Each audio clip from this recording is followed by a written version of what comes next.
Bonjour et bienvenue dans cette vidéo d'anecdotes de tournage et de montage à propos de mon reportage Gaucho, donc sur le gaucho argentin comme modèle libertarien. Cette vidéo a eu du succès et je tenais à faire une première vidéo sur ma chaîne qui allait raconter un petit peu mes secrets de montage en étant absolument débutant. Je suis un amateur, mais je pense que ça peut intéresser certaines personnes qui soit n'y connaissent absolument rien au montage vidéo, soit sont débutants et cherchent à s'améliorer un petit peu et atteindre un niveau amateur intermédiaire comme moi, soit des personnes qui ont déjà un niveau et qui connaissent bien, qui vont se réjouir de voir les astuces et les galères que j'ai eues, là où ça paraîtrait facile à certains d'entre vous. Alors avant toute chose, il faut que je replace le contexte de cette vidéo, de ce reportage Gaucho. Comment ça se fait que j'en suis arrivé à filmer ça et à avoir cette idée-là? Tout a commencé il y a 4,5 milliards d'années, quand la Terre s'est formée. Je passe quelques détails. Je rencontre Jeannette et on s'est mariés en France et on voulait fêter ça en Argentine. On est parti en Argentine pour fêter ça au cœur d'un voyage qu'on a organisé nous-mêmes et l'apothéose de ce voyage était de passer 5 jours en immersion chez les gauchos. Ces individus très typiques d'Argentine qui vivent de manière très libre, généralement de l'élevage de bétail ou de la chasse et du commerce de proximité, qui vivent de manière totalement autonome et indépendante. Et à ce moment-là, je vis mon voyage comme je vis n'importe quel autre voyage. Je sais que ça va être intéressant et que je ferai une vidéo dessus, mais j'avais pas encore cette idée ou de reportage plus précis. Moi, mes voyages, pour ne rien oublier, je prends toujours des notes. Ça peut être sur mon téléphone, ça peut être sur papier, pour jour par jour avoir un déroulé et un contenu de ce qui s'est fait. Noter le nom des lieux, le nom des personnes, le nom des nouveaux mots que j'ai appris. C'est très important pour ensuite avoir une base sur laquelle faire une vidéo intéressante par la suite. Et puis en fait, cette immersion chez les gauchos m'a tellement époustouflé, surtout le personnage de Dario, que je me suis dit qu'il fallait que j'en fasse un reportage plus abouti, où j'allais donner mon maximum en termes d'écriture, de montage et puis de contenu ajouté. Donc c'est seulement à la fin de ce voyage-là, où j'ai seulement passé mon temps à filmer ce qui se passait, que je me suis dit, ok, quel est l'axe sur lequel je vais orienter ce reportage? Quel est l'angle d'attaque? Qu'est-ce que je veux transmettre comme message? Ça correspondait à un moment de ma vie où je me posais beaucoup de questions sur l'expatriation, la vie dans un autre pays, la liberté de manière générale, le rôle de l'État, le régalien, la fiscalité, le Bitcoin, qui fait partie de ma vie aussi.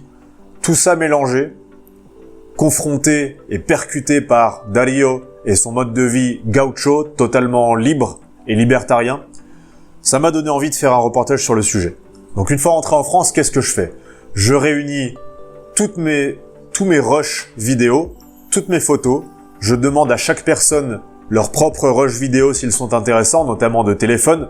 Alors c'est pas idéal parce que c'est des prises verticales, mais on peut quand même s'en servir. J'ouvre Adobe Premiere Pro, mon logiciel de montage que j'utilise depuis toujours, et je crée ce qu'on appelle l'ours. L'ours du montage, c'est déjà le prototype de montage dans lequel on va venir mettre tous les rushs, toutes les photos, toutes les prises, tout ce qui nous paraît intéressant, dans l'ordre chronologique, ou en tout cas dans l'ordre du projet, avant de commencer le montage. C'est déjà un gros travail parce qu'il faut trier toutes les prises qui sont viables ou non viables. Parfois elles sont en double, plusieurs personnes filment la même scène sous des angles différents. Certaines personnes fournissent des rushs qui ne sont pas dans l'ordre chronologique, donc il faut tout réorganiser. Et ça fait grosso modo, pour un reportage de ce type, je pense que j'avais environ 3 heures de vidéo, 3 heures de rush, ce qui est énorme et pas du tout viable, pas du tout intéressant, très loin du montage final. Ensuite, en parallèle de ça, commence l'écriture, c'est-à-dire qu'est-ce que je veux dire dans cette vidéo-là. Comme je vous ai dit, tous les sujets et toutes les thématiques que j'avais dans la tête à ce moment-là, ça correspondait à cette idée de liberté. Et je m'étais dit qu'il y avait plusieurs sujets sur lesquels parler. Un premier sujet évident, c'est Dario et son entreprise Gaucho Argentino Cabalgatas, pour expliquer comment il organise cette activité-là et comment il en vit. Un deuxième sujet que j'allais intégrer dans ce récit est le gaucho de manière générale, donc cette culture-là, qui sont-ils, que font-ils, d'où viennent-ils, que représentent-ils?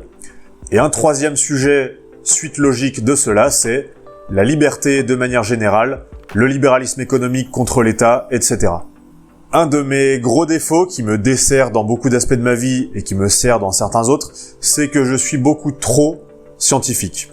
Au contraire de Jeannette, qui a un esprit artistique, qui peut penser des choses de manière thématique, de manière abstraite, faire des liens entre différentes choses, dans le désordre, avoir une pensée globale, moi je suis très, voire trop, rigoureux et même un peu froid dans mes pensées, ce qui veut dire que j'aurais été très mauvais pour faire un clip musical ou une vidéo globale par thématique sur ce sujet-là. Donc j'ai fait ce que je savais faire de mieux, c'est-à-dire un reportage factuel et de manière chronologique. On a passé 5 jours avec les Gauchos, j'ai compté 1, 2, 3, 4, 5 jours. Et c'est dans ces 5 jours montés de manière chronologique que j'ai intégré des séquences qui parleraient des sujets en parallèle et que j'allais intégrer dans l'écriture de la voix off. J'ai donc créé mon document texte habituel sur lequel je prends mes notes de montage pour résumer un petit peu tout ce qui était déjà dit dans les rushs vidéo, parce qu'il y a des dialogues, il y a moi qui parle tout seul face à la caméra, il y a des actions qui se déroulent, mais tout ça c'est chaotique. Donc j'entoure tout ça de texte que je vais dire à la voix off qui posera le contexte de toute cette action qui se déroule. Un des choix de réalisation que j'ai fait également, c'était de ne pas faire appel à l'IA générative de vidéos. On était au tout début des bonnes vidéos générées par IA. Maintenant, c'est absolument bluffant et ça changera absolument 100% des montages vidéo du monde entier et pour les années à venir et les décennies à venir. Mais à ce moment-là, non seulement c'était pas parfaitement abouti et également, j'étais pas encore certain de savoir si j'étais satisfait de me dire que j'utiliserais une IA générative pour raconter des choses alors qu'il était encore possible de trouver des vidéos d'illustration. Donc, j'ai fait ce que je faisais d'habitude, c'est-à-dire aller chercher sur YouTube et d'autres banques de données vidéo des vidéos d'illustration quand je n'avais pas de quoi meubler quelque chose que je disais dans la voix off. La seule utilisation de l'IA a été pour animer des photos, mais qui étaient des photos bel et bien réelles. C'était pour donner un petit peu de mouvement à des choses qui sinon auraient été trop fixes. Donc à part ça, le montage est 100% bio, écriture 100% humaine, montage 100% humain, vidéo 100% réel. Allez, je mets mon uniforme et on commence le visionnage de cette vidéo. Siento que mucha gente en la montaña logra encontrarse. En la montaña tenés muchas horas solo y no hay wifi, no hay señal nunca, nada, así que vos tenés que hablar con vos. Une des choses les plus difficiles quand on commence un montage vidéo, c'est comment je vais poser le contexte, quelle introduction je vais mettre. Parce que si on veut se soumettre aux algorithmes internet, c'est sûr qu'il faut quelque chose d'ultra percutant, qui capte l'attention, qui bouge, qui ait des couleurs, qui ait du bruit. C'était pas mon idée à ce point-là non plus. Je veux rester dans quelque chose de sérieux et pas vulgaire et qui reste intemporel. Donc j'ai simplement commencé par un extrait d'interview de Dario avec une phrase que j'aimais bien sur la montagne, parce que ça va être l'un des sujets de la vidéo. Lui, c'est Dario, la vraie star de ce reportage. C'est un authentique gaucho argentin. Alors pour la voix off de ce reportage, en réalité, je me suis filmé aussi face caméra, avec un joli décor qui est mon étagère, qui contenait plein d'éléments qui rappelaient l'Argentine. Ça permet de rapidement montrer qui je suis et pourquoi je vais raconter ce reportage. À la base, Jeannette et moi sommes venus en Argentine pour fêter notre mariage dans son pays. Et elle a eu l'idée de profiter du voyage pour vivre une expérience authentique dans la culture des gauchos. Et plusieurs amis français ont accepté le défi. Et comme ça, là, en 30 secondes d'introduction, j'ai replacé le contexte, qui je suis, pourquoi je suis en Argentine, et de quoi on va parler dans ce reportage. Alors 30 secondes, ça peut paraître très long pour certaines générations qui ont besoin beaucoup plus vite que ça de décider si elles vont scroll ou pas. Moi, en tout cas, ça me paraît suffisant pour cibler le public de ce reportage. Je suis vraiment content de la séquence du titre. Alors au-delà du titre lui-même, qui est là El Modelo Gaucho, mais ça aurait pu être La Vida del Gaucho, Le Chemin du Gaucho, peu importe. C'est pas vraiment ça, c'est par contre le montage de cette scène-là. J'ai eu l'inspiration en voyant Dr. Sleep, c'est-à-dire la suite de Shining, qui avait un montage plutôt lent, avec des transitions longues. Et j'avais vraiment adoré comment était fait le titre et la transition d'un plan avec des symboles vers un tournage réel. Donc en l'occurrence, c'était des motifs un peu vagues qui apparaissaient derrière le titre et qui, en fondu, révélaient ensuite que c'était le sol de l'hôtel de Shining pour ensuite continuer avec un mouvement de caméra. Donc moi j'ai opté pour un symbole du nord de l'Argentine avec différentes couleurs qui en fondu révèlent en fait que ce symbole était pioché sur ma ceinture de cuir. Quand on a quitté Buenos Aires après le mariage et avant de rencontrer Darío à Salta, il s'est passé 2 jours de libre qu'on avait et qu'on a passé à Jujuy et aux alentours dans le nord de l'Argentine. Une vraie chaîne télé aurait complètement coupé ça parce que c'était du tourisme et c'était un petit peu hors sujet avec la suite du reportage. Moi, j'avais pas envie de couper ça parce que ça faisait partie de mes vacances et j'ai envie que ça reste un souvenir plus qu'un reportage impersonnel. Donc j'ai gardé ça. Par contre, j'ai fait un montage qui allait très vite, en une seule musique, même pas entière, et sans commentaire particulier avec la voix off, juste pour qu'en 2 minutes ce soit réglé et qu'on ait vu tout ce qu'on a vu de spectaculaire à Jujuy, aux Salinas, à Purmamarca, etc.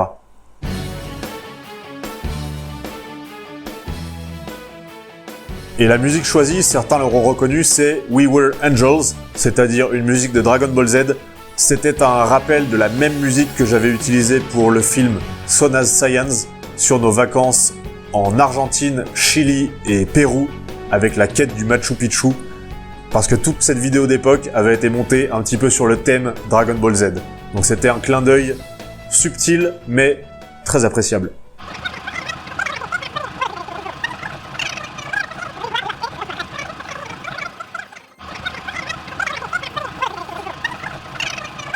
Vous voyez que j'utilise quand même des prises verticales de smartphone, mais généralement j'essaie de meubler les côtés en mettant la même vidéo mais zoomée et floue et plus sombre pour créer l'illusion que la vidéo est complète sans pour autant trop perturber la vue. El mejor del mundo, el Blue Label de Johnny Walker. Es un elixir. Bon alors les gouttes bleues qu'on boit plusieurs fois au fil de ce reportage, c'est une double private joke. La première, c'est qu'à cette époque-là, on avait commencé le bleu de méthylène comme complément alimentaire, et c'était tout récent pour nous, et on voyait des effets assez spectaculaires et très intéressants, donc on l'avait emporté en voyage et on en prenait. Et la deuxième raison, c'est que le bleu de méthylène, il est bleu, et blue, ça fait penser à Blue Label, qui est une marque de whisky dont la meilleure publicité gratuite est un mème argentin par Coco Basile, qui dans une vidéo virale à cause de sa voix tellement grave, en faisait la promotion comme étant le meilleur whisky du monde. El mejor del mundo, el Blue Label de Johnny Walker. Es un elixir. Mais nous, on ne buvait pas du Blue Label, le whisky, on buvait du bleu de méthylène, ce qui est quand même plus sain.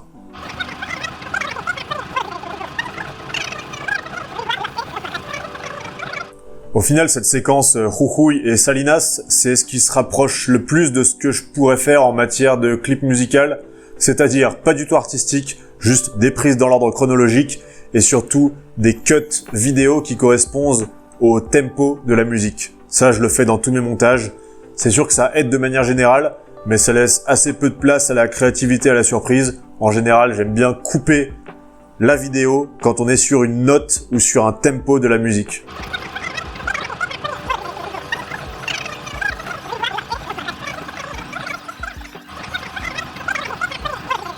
Donc première soirée à Salta, c'est là qu'on a rencontré Darío, mais on ne savait rien de lui à ce moment-là, donc il n'y avait pas grand-chose à dire, j'allais pas rallonger artificiellement.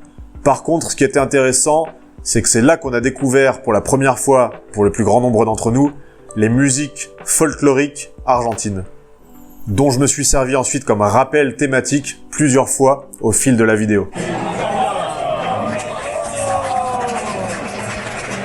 Petit zoom sur la tête de Patch, qui est un élément comique à lui tout seul, mais de manière générale, il y a toujours de l'humour dans mes vidéos, et c'est assez facile, parce que j'ai de l'humour. L'humour, c'est généralement un rythme, donc c'est couper au bon moment, zoomer au bon moment, mettre un silence au bon moment. Mais en fait, c'est d'autant plus facile quand on a, comme moi, des amis et des gens qui m'entourent qui sont naturellement drôles, en fait. Donc c'est pas très difficile de trouver des sources d'humour à mettre dans mes vidéos. Faut juste savoir les embellir et les sublimer.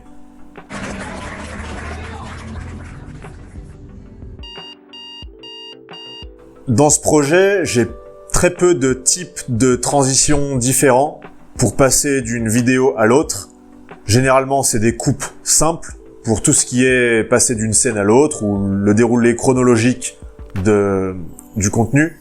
Par contre, j'ai fait le choix de marquer de manière un peu plus importante les transitions nocturnes pour passer d'un jour à l'autre, pour faire comprendre de manière plus explicite quand on passe du jour 1 au jour 2, du 2 au 3, etc.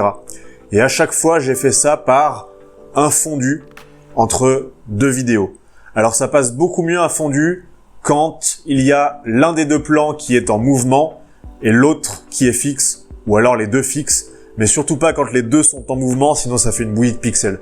Il faut au moins que l'un des deux plans soit fixe. Comme ça, on se rend compte du fondu graduel entre les deux vidéos. C'était une bonne idée, toi, de sortir hier, hein? Vu l'état dans lequel t'es. Je suis bien. Parfois, il y a des très bonnes répliques ou des choses très intéressantes qui sont dites, mais qui sont prises par un téléphone ou par la GoPro et on n'entend presque rien. Donc là, c'est sûr qu'il y a un travail du son à faire, que ce soit de gain audio directement dans Adobe Premiere Pro ou même de nettoyage. Donc là, par exemple, avec Audacity, pour enlever les bruits de fond qui sont trop gênants et essayer d'extraire vraiment la voix pour qu'elle soit plus audible, c'est pas toujours facile et le rendu est pas toujours parfait, mais on fait avec ce qu'on a, on est des amateurs. J'allais pas sortir un micro-cravate pour interroger tout le monde ou pour absolument tous les moments. L'idée, c'est évidemment de trouver un équilibre entre profiter du voyage et filmer ce qui est important sans que ça devienne handicapant et casse-couille. Comme le public principal de ma vidéo allait être francophone et en grande majorité des Français, j'ai évidemment opté pour mettre des sous-titres incrustés en français pour tous les passages où on parlait en espagnol.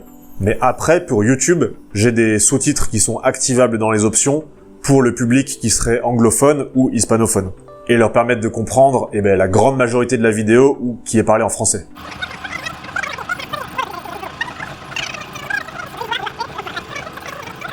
Vous avez vu que même la première journée arrivée au petit village de Omblacho, où on a fait juste un petit tour à cheval pour voir si tout le monde s'entendait bien avec son animal et si tout allait bien pour tout le monde, narrativement, c'est pas intéressant. Ça aussi, ça aurait pu être viré du montage.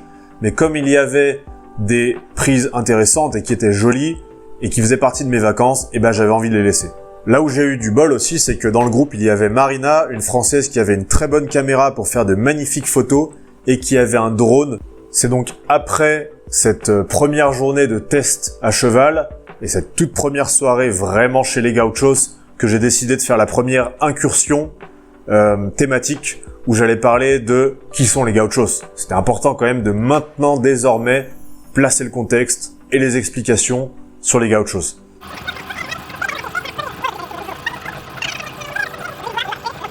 Ce que j'étais vraiment content de pouvoir inclure aussi, c'était les trajets GPS qu'on avait fait. Et en fait, c'est grâce à Lisa et moi qui avons enregistré nos parcours avec l'application Strava.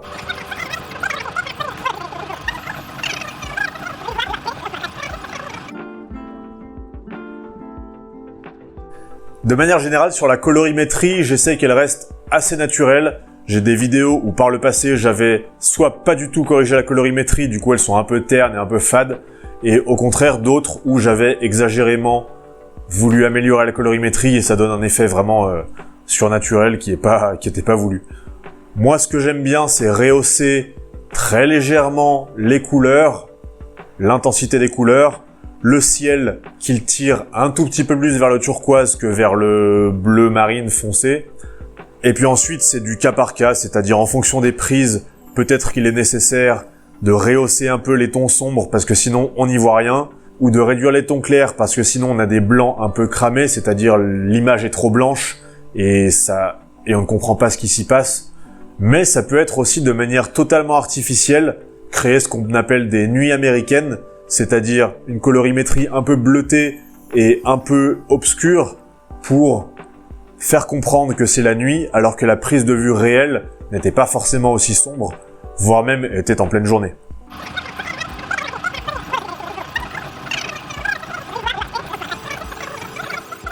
C'est le deuxième jour que, par hasard, au refuge, j'ai eu le temps de parler longuement avec Dario autour d'un verre de vin. Il a pris le temps de me raconter ses convictions, son mode de vie, son histoire, et donc, naturellement, c'était le moment parfait pour, dans la vidéo, inclure une parenthèse sur ce personnage en particulier, Dario.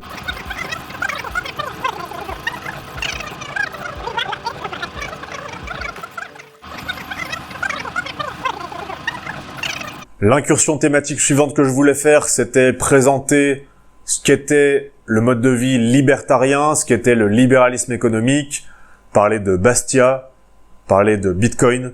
Et donc j'ai choisi de le faire à l'aube du 4e jour, quand on commençait déjà à bien connaître le contexte, les gauchos, les paysages, etc. C'était vraiment le moment parfait. Et c'est là que j'ai choisi, à la fois de manière visuelle et à la fois de manière auditive, d'utiliser la thématique de Matrix, qui est utilisée souvent dans ces milieux-là, pour parler du fait de se réveiller, de se red pill, d'être contre l'état établi, d'être libre de manière générale.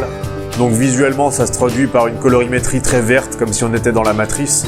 Et puis le son, c'est Club to Death, qu'on entend normalement avec la fameuse scène de Matrix 1, avec la femme en robe rouge.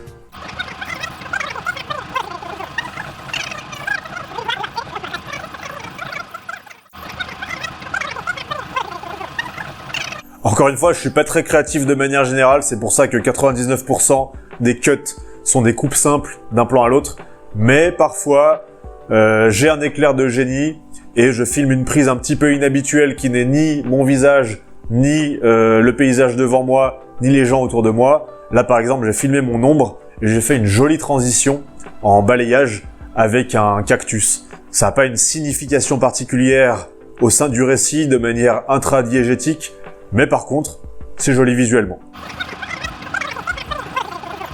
Et voilà, cette randonnée qu'on s'est improvisée avec Baptiste et Patch pour aller en haut d'une colline au lieu de rester au refuge, ça aussi narrativement, ça n'a aucun sens. Ça ne raconte rien de particulier. Juste, on avait notre verre de vin, on était bien, on a voulu explorer et se sentir libre. Donc on est allé en haut de la colline avec des cactus et puis on est redescendu après. C'était vraiment sympa. Je voulais absolument que ça fasse partie de mes souvenirs au sein de cette vidéo. Et puis comme musique de fond, là aussi, un petit rappel de la musique de Dragon Ball Z, mais beaucoup plus légère.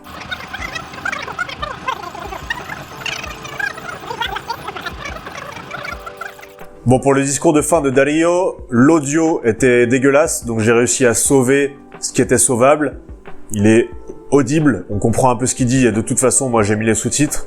Pour ce qui est de la vidéo, malheureusement, il faisait nuit noire, donc on aperçoit à peine le feu. J'ai pas réussi à rehausser suffisamment la luminosité pour qu'on distingue tout le monde qui était autour du feu. Donc pour meubler et illustrer ce passage-là, tout simplement j'ai mis en semi-transparence une vidéo de Dario qui parle, qui vient d'une toute autre interview qui n'a rien à voir, et puis j'ai incrusté des photos par-ci par-là. Et là encore, pour ce 5e jour, comme pour le tout premier, j'aurais pu couper parce que le premier jour, on a fait une toute petite balade à cheval pour voir si l'animal s'entendait bien avec son cavalier. Et là, le 5e jour, on a juste fait une toute petite balade pour occuper le temps et pour une dernière fois se connecter avec l'animal avant de lui dire au revoir. Donc ça aussi, narrativement, ça n'avait pas vraiment de sens. Mais encore une fois, ça faisait des super jolies images et de super souvenirs. J'ai déjà visité plus d'une trentaine de pays. Et c'est loin d'être mon premier séjour en Argentine. C'est vraiment un pays spécial pour moi. Et cette fois-ci, peut-être encore plus. Parce que cette aventure est arrivée à un moment de ma vie où je me posais beaucoup de questions philosophiques. Sur la nature humaine, sur les droits fondamentaux, sur la morale, sur la loi. Et j'ai enfin vu ce qu'était la liberté totale, à l'état chimiquement pur. Le gaucho rejette la domestication car il veut prendre l'entière responsabilité de son destin. Et c'est paradoxalement pour ça qu'il fait preuve d'une extraordinaire solidarité envers les autres. Le gaucho est un modèle libertarien qui se bat tous les jours pour préserver son mode de vie. Car la liberté n'est pas un acquis, c'est une lutte qui ne s'arrête jamais. Je suis vraiment content de ma conclusion.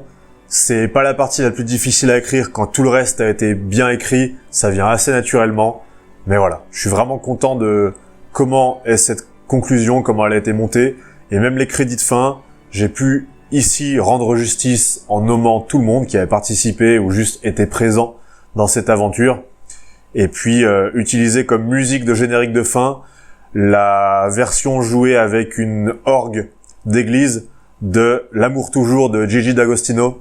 C'est une version que j'ai découverte avec cette fameuse vidéo virale dont le mème n'a pas duré longtemps parce que tout passe très très vite sur internet, mais à cette époque-là, j'avais trouvé ça très drôle et très touchant sur ce pingouin qui se perd tout seul sur la banquise et qui part mourir tout seul en direction de la montagne.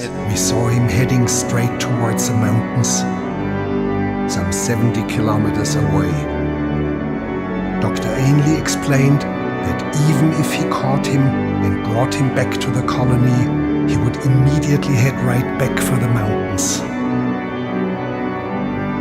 But why? C'était vraiment, ça collait super bien au message libertarien de cette vidéo, et en plus la musique est vraiment stylée. Voilà, n'oubliez pas que la liberté n'est pas un acquis, c'est une lutte qui ne s'arrête jamais. À la prochaine. But despite his odds, he walked. Not because he was fearless, but because he refused to give in. Not to conquer the mountain, but to prove to himself that he could try. And so he continues, not aimlessly, but as will itself made visible against the frozen horizon. Perhaps this is what freedom looks like.